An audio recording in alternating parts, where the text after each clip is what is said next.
Ganondorf is a simple man. When he wakes up, he gets out of bed, makes some coffee, and declares world domination. He doesn't have much motive besides the fact that he doesn't like weak, babies, small, peace-loving Hylians. But that's just the way he was born. In alternate interpretations of Ganondorf, he's the same. He woke up one day as the birthright king of the Gerudo and everything was fine, and then he looked inwards and thought, I don't like sand. It's coarse and rough and irritating and it gets everywhere. And that's when he decided to choose Envy and conquer Hyrule with its Triforce to leave behind that wretched desert. Ganondorf is a simple man. Even in his most complex iterations, he's just a simple guy. Now, is that all inherently wrong? Well, no. These Zelda games are about the adventure, the journey of discovery, and you don't need a Senator Armstrong to have a massive adventure. In fact, something like that can be a detriment. Now, besides the fact that Senator Armstrong is an awful example and I haven't even played Metal Gear, what is a good way to have a more complex antagonist without going overboard with some living sob story crybaby antagonist? Well, first off, we have to see what makes a good antagonist. We can decide that by looking at the Zelda game with the most renowned story, Majora's Mask. This game was exactly what I was hoping to have with Tears of the Kingdom, as it was in much of the same situation by being a direct sequel and using the assets of the last game. Even after only being developed for a year, Majora's Mask managed to be just as good, if not better than Ocarina of Time in terms of gameplay and dungeons, and greatly surpassed it when it came to the story. This game starts you off with Link exploring the forest searching for his pet flea, Navi, until he was attacked by Skull Kid under the influence of a mystical object called Majora's Mask. Skull Kid curses Link into a Deku Scrub and pulls the moon of Termina to fall down in 3 days. Through the 3-day cycle, the entire game happens. And at the end of the 3rd day, you have to reset it back to the 1st day, reversing all the changes made throughout the 3 days. While it may sound like a really short time to be familiarized with any NPC, it actually leads to better relations with all of them. Whether it's the stubborn carpenters, the aliens fighting Romani, or the couple of Kafei and Anju, as we help bring them back together after the curses of Skull Kid. This game builds a strong attachment to every NPC. And then there's Skull Kid himself. We learned that Skull Kid was once a regular imp of the Lost Woods who met 2 lonely fairies, Tail and Tattle. Prior to the events of the game, it's discovered that Skull Kid was once friends with the 4 giants of Termina, until they decided to go their separate ways to protect Termina. However, in the process, they also abandoned Skull Kid, who took the notion poorly and started causing devastation across all of Termina. Because of this, the giants ordered him to leave Termina, or they would surely destroy him. And now, with the power and strong influence of Majora's Mask, Skull Kid is set to destroy all of Termina, only saved by the intervention of the Hero of Time and the 4 giants. Link stops the moon and Skull Kid until the Majora's Mask separates itself from Skull Kid's body and flies to the moon for a final confrontation. From there, we see the mask as it truly is, to be a senseless, chaotic mass of evil, set to destroy everything. The game of Majora's Mask isn't really that different from Breath of the Wild and Tears of the Kingdom.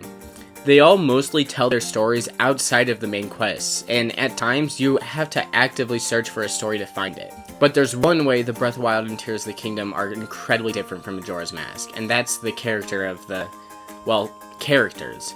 In Breath of the Wild, much of the game is focused on the world rather than the people, and that's not a bad thing. Really, it isn't. But I want you to tell me the names of 5 NPCs other than the champions. You might be able to think of the people in Bolson Construction, or some Sheikah members, or even the leaders of different factions, but I'm certain you'll hardly be able to name many other NPCs or side quests. However, if you ask someone who's played Majora's Mask, they'll tell you all about the Kafei and Anju quest, or the Gorman brothers, or Pamela with the Gibdo mask, or Romani with the UFO sequence, or the mayor with the Carpenters, and so on and so splat.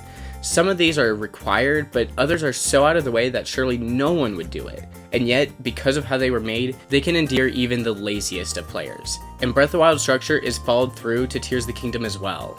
Forgive me, but I haven't 100% Tears of the Kingdom, so I can't speak for the entire game.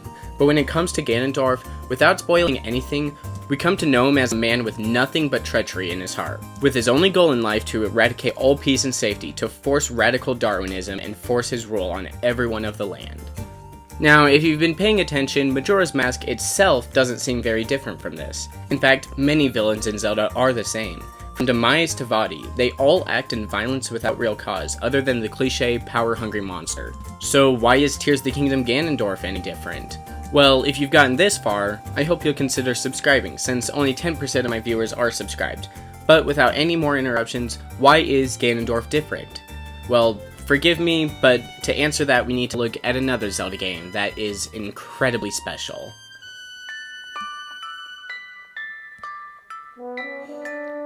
Link's Awakening tells a story so endearing, yet so simple you'd hardly believe it came out in 1999 on the Game Boy. While sailing the ocean, Link's path is crossed by a storm, and he's thrown unconscious on a strange new island of Koholint with a giant egg. Through each dungeon, Link learns that the island and its inhabitants are the result of the dream of the Windfish. We learn that the only way to escape the island is to wake the Windfish. But by doing so, we also completely and utterly annihilate the island and everything on it. The farther you get into each of the dungeons, the more each boss pleads with you to stop fighting so they won't be erased. The longer you play the game, the more attached you may become to the people, but you're also getting closer to the end of their existence. I've heard of several people who simply never did the final fight because they couldn't bear to leave the people of Koholint. This is an insane type of antagonism that's hardly been done in the same way before or after. Jerry describes it as an existential crisis, and in the simplest terms, it makes us sad. There's no true villain in A Link's Awakening. Sure, there's the nightmares who are haunting the Windfish and the people of the dream, but they were only doing it to keep themselves from complete destruction. And maybe we could say Link is the true villain because of the awakening of the Windfish, or maybe it's the Windfish for dreaming this world of people who could never know anything else, only to be forgotten. In any meaning of the word, this game is unique. Majora's Mask 2 is unique. While we might save some of the people in Termina once, every time we fail to stop the moon from falling and play the Song of Time to return back to the first day, we're still inadvertently causing the death of every single person in Termina. Each 3 days spent is hundreds of lives in the Zelda multiverse dying. Now, that title is slightly clickbait. Ganondorf is simple. He always has been. While that doesn't mean he shouldn't have a character arc, he's always been the same ruthless Demon King. What doesn't need to be simple though is the story and the characters in it.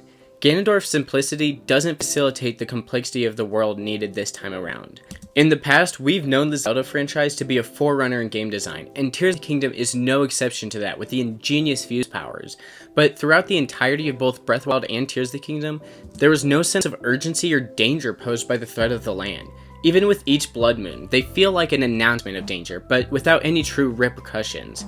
The use of Ganon in these games feel more like they just needed to have a villain, so they pulled out Old Reliable off the shelf, rather than how they should have started, by thinking of a cool way to use Ganon. In Breath of the Wild, it was excusable, because despite the lack of urgency, Calamity Ganon was still unique by being pure malice formed into the amalgamation of destruction, and even succeeded in ruining Hyrule. But in Tears of the Kingdom, Ganondorf is more or less just a retelling of the same Ganondorf in Ocarina of Time, but with a tear-shaped rock instead of a triangle-shaped rock. So with all of that, how does Nintendo fix this? Well, first, when I say urgency, I don't want a literal timer counting down to the death of everything in Hyrule. This isn't Pikmin. Rather, the game needs to make us care about the people in it. I understand that there's hundreds of NPCs in the world of Breath of the Wild, but it's not insane to imagine having a few dozen of them being more than a basic rock roast. Make us care for these NPCs, and show us that their lives will be improved when we destroy the villain. In Ocarina of Time, all of Hyrule was devastated after only 7 years of Ganon. In Breath of the Wild, surely there's more we can do for Hyrule than build one Terry Town.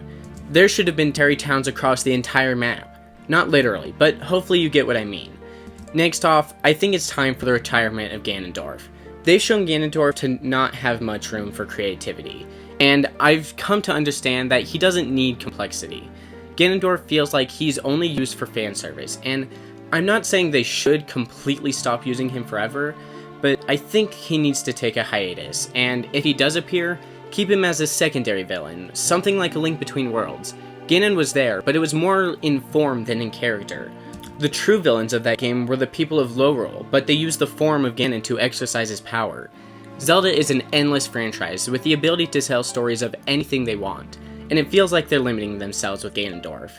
The antagonists are just one piece of the puzzle, because what really makes a great story, especially a great Zelda story, is the people, the relationships, the journey. Ganondorf doesn't need to be simple, and Zelda doesn't need to be simple.